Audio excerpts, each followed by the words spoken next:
Death certificate? Hindi naman patay si tatay ah. Anak, alam kong nasa kwarto ka ng tatay mo. Si nanay. Anak!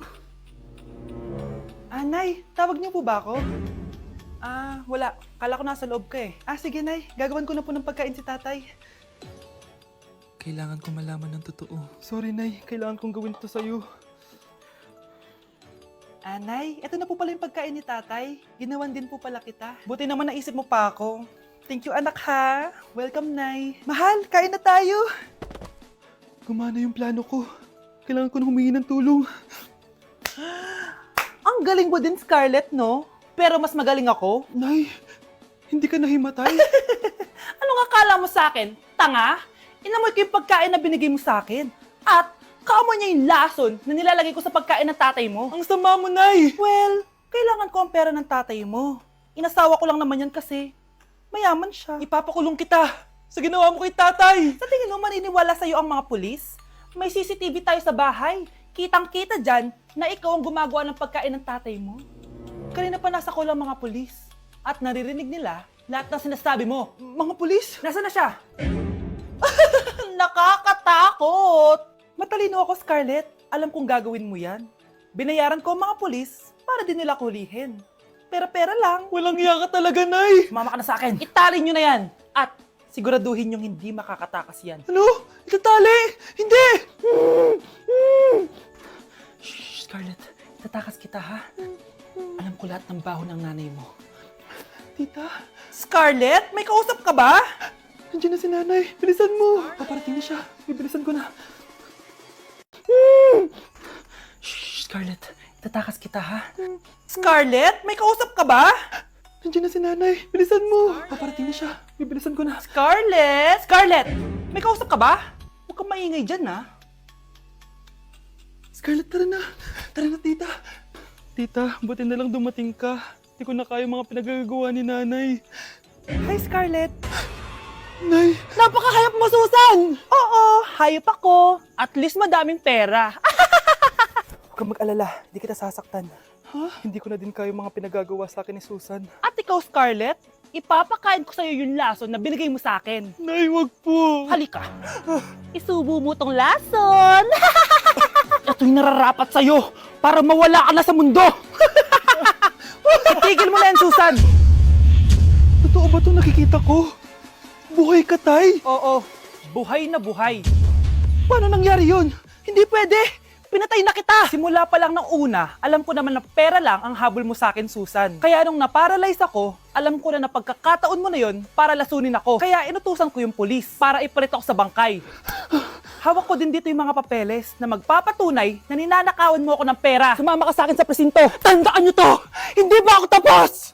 Anak, sorry. Kinailangan ko magtago sa'yo. Okay lang, Tay. Ang importante, buhay ka.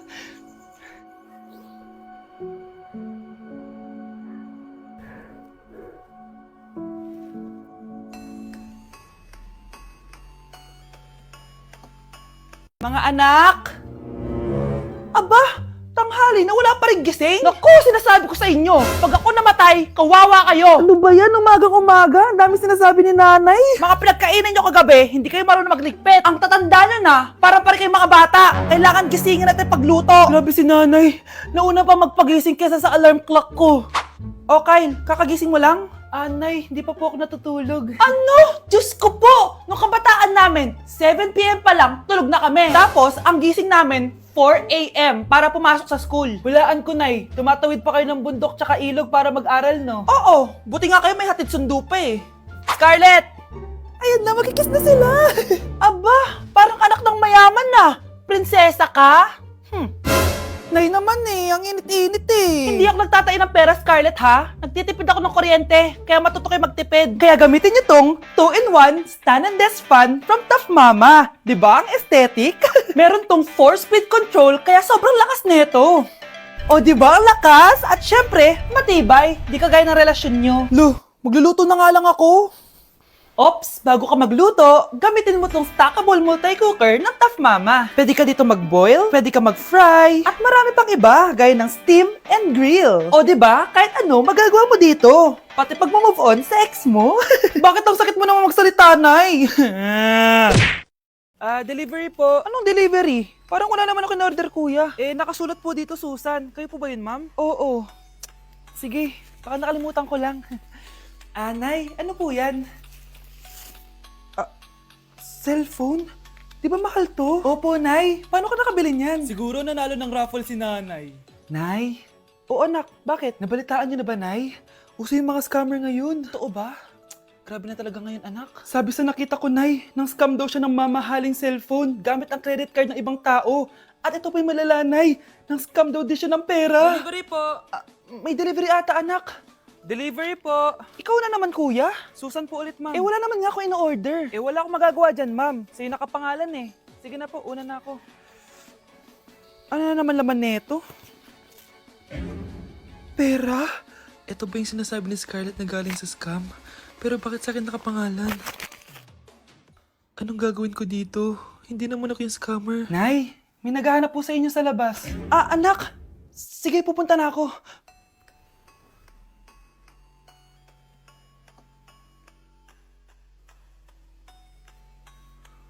Hello po. Ano pong kailangan nila? Kayo po ba si Susan, ma'am? May natanggap po kasi akong report na kayo daw po nangi-scam. Scammer? Hindi ako scammer, Ma'am, sa'yo nakapangalan ng mga parcel. Kaya sumama ka na sa amin. Hindi nga ako scammer! Ikukulong ka na namin. Huwag niyo ko ikulong! Hindi ako scammer! Itigil niyo na yan! Hindi si nanay ang scammer. Pero nasa bahay na to, ang totoong scammer. Huwag niyo ko ikulong! Hindi ako scammer! Itigil niyo na yan! Hindi si nanay ang scammer. Pero nasa bahay na to, ang totoong scammer. Hoy bata, huwag kang mangialam. Wala ka namang ebidensya. Pero nay, alam ko hindi ko yung scammer. Tara na, sumama ka na sa akin. Mga anak, aayusin ko to, ha? Babalik din ako, okay? Kung sino man sa inyo yung totoong scammer, umamin na kayo! Nakulong si nanay, di ba? Ate, walang may gustong makulong si nanay. Tsaka bakit kami lang tatlo sinisisi mo? Baka ikaw talaga yung totoong scammer. Imbes na magsisihan tayo, Magtulungan na lang tayo para kay nanay. Malalaman ko rin ang totoo. delivery po. Gabi na, may nagde-deliver pa? Kuya, kaninong parcel yan? Kay Susan po ulit. Ha? Paano nangyari yun? Nasa kulungan na si nanay. Aba ma'am, hindi ko po alam. Taga-deliver lang po ako eh. Sige na po. Oh, nasa gitna yung kalaban ha? Hoy, ayusin mo na itong mga damit mo. Ilagay mo muna din sa kama. Oh, ayun na! Paano naman ito laman ng parcel na to? Nakakainis, talo na naman. Ano ba to? Ba't nandito to? Ito ba yung galing sa scam? Sabi ko na nga ba, ikaw yung scammer! Ate, hindi ako yung scammer. May parcel na dumating at nakapangalan kay nanay. Di ba pang computer to? Ikaw lang naman mahilig mag-computer dito Ano na namang scam ang ginawa mo? Pasalamat ka, minor de edad ka pa. Bawal ka pa makulong. Pasensya na sa ginawa ng anak ko. Pagsasabihan ko to. Basta wag na uulitin ha. Ako na magbibigay sa mga may-ari neto. Sige na. Ang galing mo talaga. Oh, ito. Sino to cellphone? Akin tong pera. Mas kailangan ko to. Galingan mo pang mang scam para mas marami tayong makuha. Bahala sa'yo. Makakaasa ka. Gagalingan ko pa. Happy birthday, anak! Anong wish mo sa birthday mo? Ang wish ko, sana magka-tablet na ako para makapaglaro na ako ng Roblox. O sige, pag natulog ka, pagkagising mo, may tablet ka na. Talaga, Nay? Matutulog na ako. Excited na ako. Totoo nga. May tablet na ako.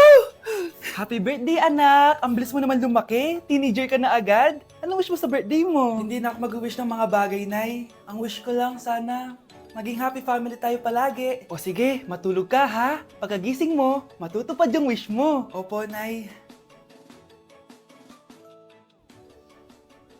Nay? Nay? Nay? Ba't walang tao dito? Kuya? Ate? Teka, si Kyle ba yun? Lumabas ba sila, nanay? Nay? Kyle?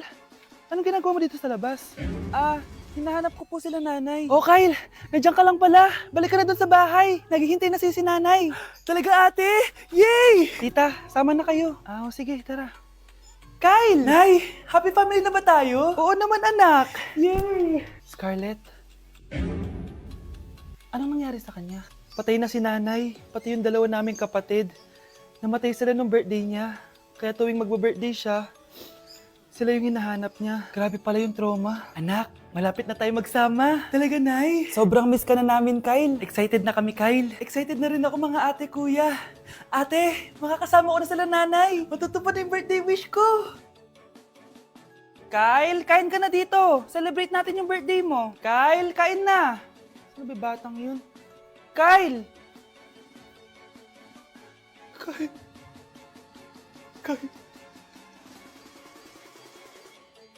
Ganda nito, oh. Sana maging successful yung pagbebenta ko ng damit noon, ha? Mahal, ang dami nating ibebenta mamaya. Manifest natin na makabenta kayo, Nay, para makaahon na tayo sa kahirapan. Hindi ako makapaniwalang nabili ko na yung pangarap kong tig 200,000 na relo. Wow, ang ganda niyan, Tay. Anak, tignan mo to, binili sa akin ng tatay mo. Diba ang ganda? Hala, di ba mahal yan, Nay? Mas mahal pa to sa bahay ng kapitbahay natin, no? Magbebenta ulit kami mamaya para mas marami tayong pera. Anak, binilang kita ng kotse. Gamitin mo to pag pupunta ka ng school, ha? Ha? Tay, di ko naman po kailangan ng kotse. Kaya ko naman po mag-commute. Gumastos pa tuloy kayo. Dami mo naman sinasabi, anak. Sige na, puntahan mo na sa labas. Wow! May sarili na akong sasakyan. Wow, ang ganda naman ng bagong kotse mo, Scarlett. Salamat po. Hindi ka ba nagtataka, Scarlett, kung bakit ang bilis niyong yumaman? Galing yun sa pagbebenta ng damit nila nanay. Ang dami na nga nila mamahaling gamit ngayon, eh. Sure ka ba? Na damit lang ang tinitinda nila? Nay, bumabagabag talaga sa isip ko kung bakit ang bilis nating yumaman. Ano ba talaga binibenta niyo ni tatay? Ano ka ba, anak? Malaki talagang kita sa pagbebenta ng damit. Pero, Nay, wala nang pero-pero. Hindi ka ba masaya, anak? Na mayaman na tayo? Na nabibili natin lahat ng gusto natin? Sige na, mag-aayos pa ako ng benta ko. Mahal, nakauwi ka na ba?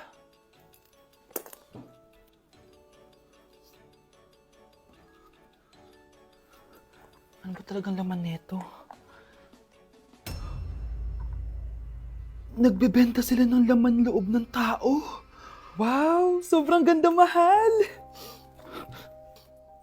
Buti naman nagustuhan mo, mahal. Nga pala, kinuha ko na yung laman loob ng kapitbahay natin. Si Rosa? Malaking pera na naman to. Mahal, hindi dapat malaman ni Scarlett to, ha? Ano yun? Nasaan yung ledger? Nandito lang yung kanina. Ba't mo winala yung ledger, mahal? Nandun lahat ng mga sikreto natin. Sinong tao dyan? Hi, classmates! Namiss niyo ba ako? Oh, anong meron? Mag-review ka na rin, be. May long quiz daw. Excuse me? Hindi ko kailangan mag-review. Stock knowledge lang. Wow, stock knowledge. Spell mo nga. Watch and learn. Okay, class! Ready na ba kayo sa long quiz? Sana madali lang. Bago tayo magsimula sa exam, isa lang ang rule ko. Bawal mangopya. Are we clear? Opo, Yes ma'am. po. Okay. Okay, let's start. Get one whole sheet of paper. Ma'am, 1 whole po ba? Minus 10 ka na agad. Okay, class. Time's up. Pass your papers.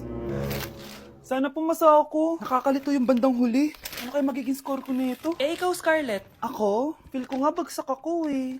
Okay, class. Mag-a-announce na ako ng scores, okay? Hello, yun na. Cheska, 12/20. Munti ka lang bumagsak. Miguel, 14/20. Pwede na. At Scarlett, perfect! Wow, paano nagawa ni Scarlett yun? Grabe namang stock knowledge siya. Ma'am, may kodigo siya sa kuko niya, oh. Ha? Totoo ba? Scarlett, patingin ang kuko mo. Kaya pala perfect ka? Dapat bagsak na yan eh. Ang daya. Aba, bakit ako babagsak? Ang number 1 rule lang naman ni ma'am ay bawal mangopya. May sinabi ba siyang bawal maglagay ng sagot sa kuko? Meron ba? Ba't parang kasalanan ko? May point si Scarlett. Pointless. Next time, kilalanin yung mga binabangga niyo, ha?